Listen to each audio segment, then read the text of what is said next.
Vous avez vu, j'ai fait un panneau. C'est moi qui ai fait. Alors, quand on parle de réchauffement climatique, on a l'impression que ça se passe loin de chez nous, que c'est abstrait. Les glaciers fondent, le niveau des eaux monte, les ours polaires ne portent plus de polaire. Que des débardeurs. Pourtant, c'est déjà là. Le village de Planaise n'a presque pas vu la pluie depuis 2 ans. C'est beaucoup. Je m'appelle Mathéo Balès et tout l'été pour Vert, je vous raconte la série d'enquêtes au secours. En fait, le cycle de l'eau, il est construit pour que les nappes phréatiques soient alimentées par les pluies qui arrivent en hiver. Et que pendant les sécheresses en été, les gens peuvent se servir de ces réserves. Sauf que s'il pleut pas en hiver, ça veut dire que c'est aussi la sécheresse. Et si c'est tout le temps la sécheresse, c'est la galère. Et c'est tellement la galère au point où les planesols se sont retrouvés un moment sans eau dans le robinet. Et ça doit faire un peu bizarre.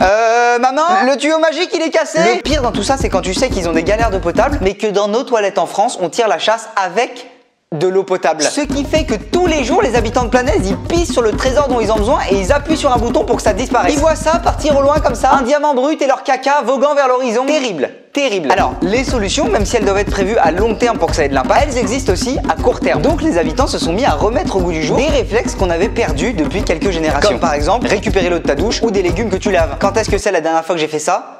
Jamais. Donc ça, c'est bien, mais il faut aussi gérer l'eau de manière collective pour observer un vrai impact. On est une équipe. Par exemple, en interdisant de remplir les piscines et de laver les voitures, on économise la consommation de 70 000 habitants sur un an. 70 000 habitants, je vais vous dire à quelle ville ça correspond. Ville, 70 000 habitants. Versailles.